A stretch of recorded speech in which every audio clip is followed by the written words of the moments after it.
보아야, 오늘은 너와 함께 꿈과 직업에 관한 이야기를 좀 나눴으면 해. 매스컴이나 주위를 둘러보면 어린이들 그리고 청소년들이 어린 시절부터 특정 직업에 대한 꿈을 이야기하고 또 그 직업을 향해 집중하는 아이들에 대한 이야기를 접할 수가 있어. 그런 모습을 보면 부럽기도 하고 또 멋있기도 하지. 너도 그러한 것에 대해서 이야기를 했었잖아. 아이들은 꿈과 직업에 대한 이야기를 자신 있게 하는데 너는 그것에 대해서 자신 있게 이야기할 수 있는 분야가 없다는 이야기를 넌 아빠한테 자주 했었어. 그건 학생들의 관심만은 아니란다. 진로 설계, 진로 지도에 대한 이야기들은 부모들에게도 그리고 교사들에게도 큰 관심의 대상이야. 진로 설계를 통해서 일찍 자신의 장점을 찾고 그 방향을 향해 집중해 나간다면 그것보다 효율적이고 효과적인 건 아마 없을 거야. 시간 관리를 잘할 수 있을 거고, 그리고 그 분야의 경쟁자들과의 관계 속에서도 분명히 우위를 점할 수 있는 그러한 전제 조건이라고 이야기할 수는 있어.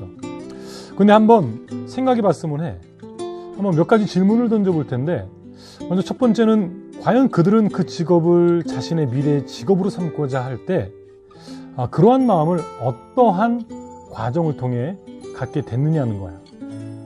그리고 두 번째는 그것에 대한 자신의 마음의 확신, 과연 그 근거는 무엇이냐는 거야.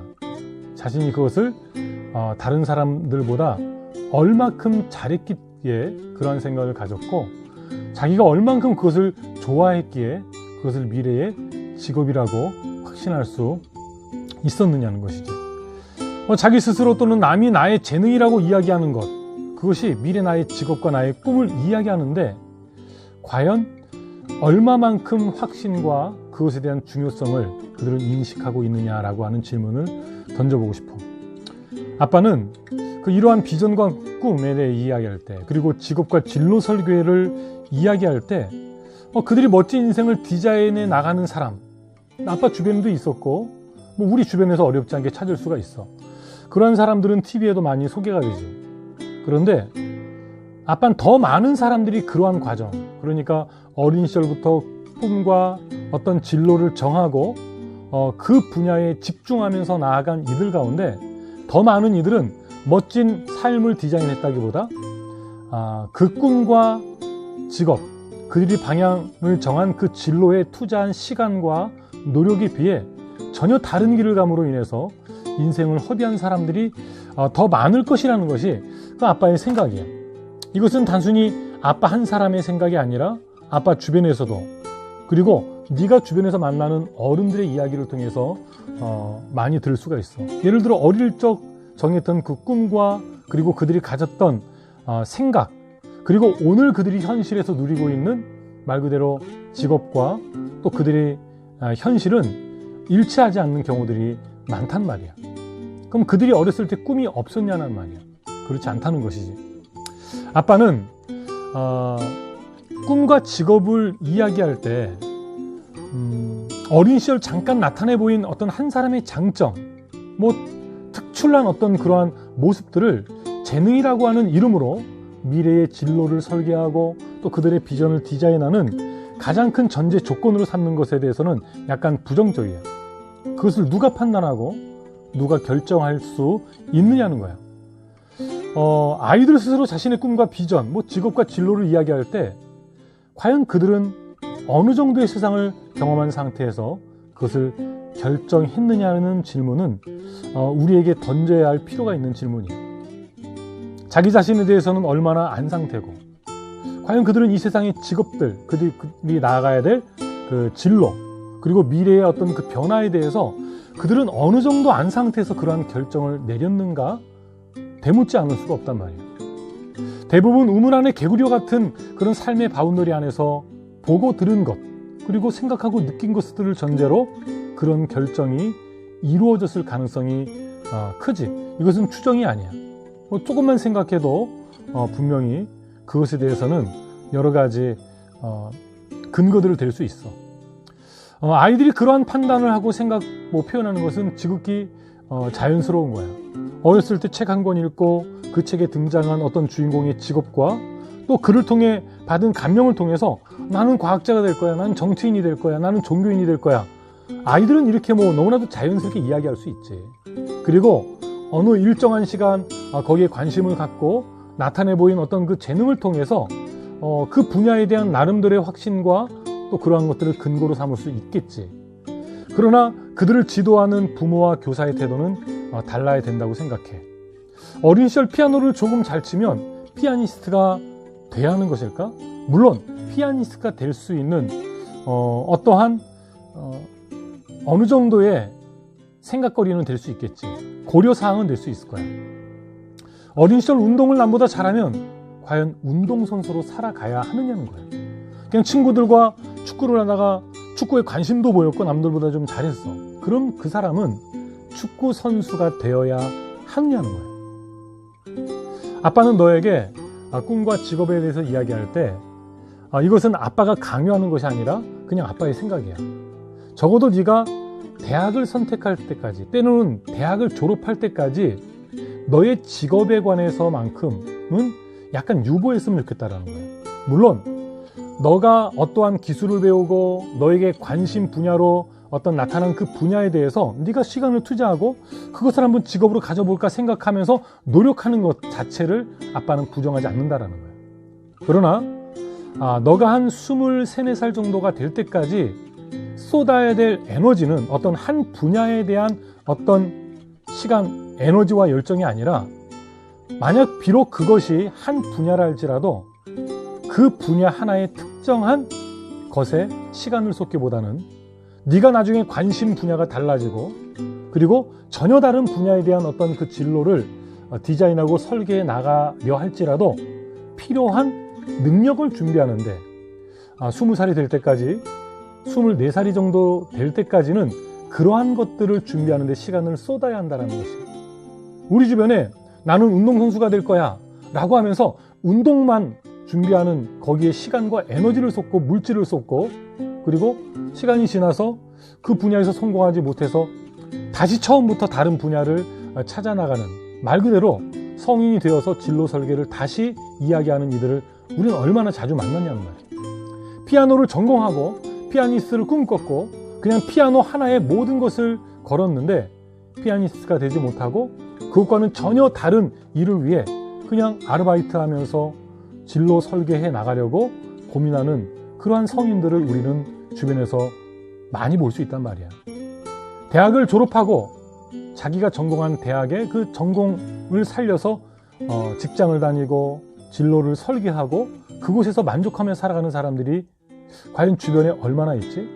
그리고 너가 만나고 아빠가 만나는 성인들 가운데 과연 그 과정을 거쳐서 그들이 투자하고 생각했던 그 미래의 삶을 살아가는 이들이 과연 얼마나 될까?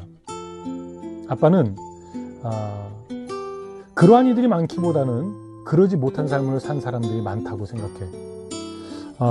아빠가 지금까지 찍었던 너를 향한 어떤 편지에서나 아빠가 강의를 통해서 강조하는 것은 그러기 때문에 아빠는 너무 일찍 어떠한 직업을 선택한다거나 진로를 어떤 근거가 없는 상태에서 너무 쉽게 결정하는 것은 아닌가. 오늘날 우리의 진로 설계와 우리가 꿈과 비전을 이야기하는 것에 있어서 아이들은 성급할 수 있겠지만 부모들이 그리고 교사들이 그들에게 그들이 보지 못하는 것들을 보고 지도해 줘야 되는 어른들이 너무 성급하게 결정한 것은 아닌가라고 하는 생각을 할 때가 있어.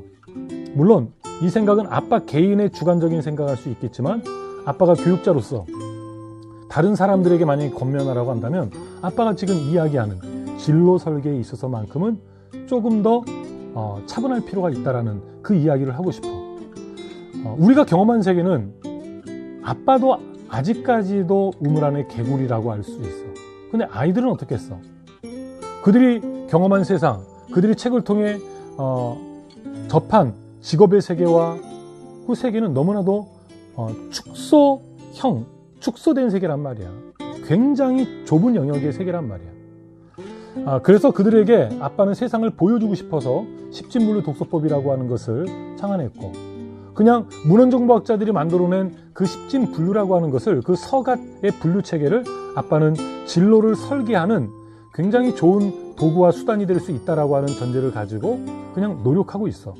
충분하진 않지만 많은 교사들과 부모들이 이것을 좀 활용했으면 하는 마음이 있단다. 그리고 그 과정 속에서 그들이 무엇에 관심을 갖든지 간에 아이들의 관심을 칭찬하고 격려하는 것은 좋아. 그러나 그들이 그것 하나의 모든 것을 투자하고 그리고 관심을 가지려고 할 때 부모들과 교사들의 관심은 트리비움의 능력을 세워주는 일에 관심을 가져야 돼. 그래서 트리비움에 대해서는 전에 영상에서도 강조했지만 트리비움은 아빠가 여러 번의 시리즈로 좀 더 자세하게 이야기하고 싶어. 너에게뿐만 아니라 또 이 영상을 보는 몇 명 되지 않는 그러나 관심을 갖는 아빠의 지인들에게도 그 트리비움에 대해서는 여러 번, 수차례 그리고 더 자세하게 이야기할 때가 있을 거야. 그래서 너무 어린 시절 발견된 그 작은 재능을 가지고 진로를 이야기하기보다는 정말 하나님이 우리에게 주신 인간으로서의 그 재능의 가장 출발점이자 가장 강력한 능력인 트리비움이라고 하는 것들을 우리 자녀들에게 세워주기 위한 그런 노력들, 그리고 아이들에게 그것에 대한 올바른 인식과 그것에 대한 관심을 가질 수 있는 기회를 주어야 된다고 생각해. 그래서 어린 시절에는 재능 중심으로 무언가를 결정하기보다는 그들에게 세상의 문제를 보여주고 그리고 하나님이 주신 이 트리비움의 능력, 문법과 논리와 수사, 그리고 이해와 그 다음에 논리와 그 다음에 표현이라고 하는 이 능력을 끊임없이 개발해 나간다면 그들이 장성해서 어떠한 분야에 대한 확신이 들었을 때 준비된 그 능력을 통해서 그 분야의 전문가가 되고 영향력을 발휘하는 건 결코 어렵지 않아. 또 얘기하다 보니까 자꾸 트리비움이라고 하는 얘기를 하게 되는데 이 트리비움은 아빠가 이번에 쓰고 있는 글쓰기와 관계된 책에서도 강하게 강조되고 있고, 이전에 그 트리비움 일상 수업이라고 하는 책에서도 굉장히 자세하게 언급하고 있단다. 물론 충분히 강조되지 못했어. 앞으로 계속 이것은 아빠가 출간하는 그런 책들을 통해서 강조하는 그 중심에 서 있는 내용이 될 것이다. 호아야, 오늘 하루도 수고했고 아빠의 이야기를 한번 잘 생각해봐. 이전의 영상의 이야기와 겹치는 것들도 있겠지만 너에게 지금 아주 구체적인 어떤 기술과 능력을 이야기하기보다는 계속 네 방향성에 대해서 고민하고 갈등하는 그러한 동기부여성의 그런 이야기들을 아빠 편지를 통해 한번 영상 편지를 통해 나누고자 한다. 오늘 하루도 파이팅하고 또 잘 자고 잠을 통해 새 힘을 충전하고 또 내일 하루는 오늘보다 더 멋진 하루가 되길 원한다. 아빠가 기도하고 있고 또 아빠의 지인인 김동훈 목사님이 너에게 장학금 10만 원을 주셨단다. 아빠가 통장으로 송금해 주도록 할게. 그래, 아빠는 항상 기도하고 있고 또 내일 또 다른 주제로 너에게 다가가도록 할게. 잘 자라.